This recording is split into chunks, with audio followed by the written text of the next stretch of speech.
Mepakit ning lokal na gobyerno ng Angeles City ang karelang matibeng commitment para king kapayapaan at public safety. King gewang workshop on the formulation of peace and order and public safety o POPS plan.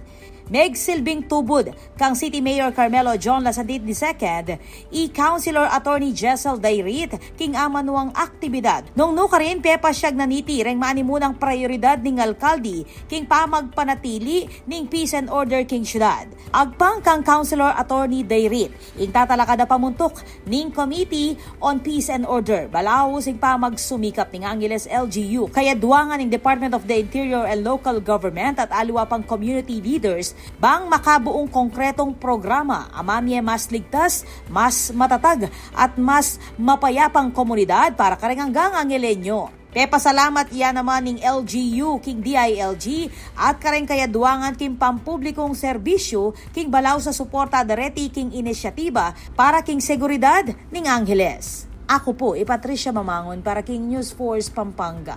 Balitang tutuking Balen, susuyo.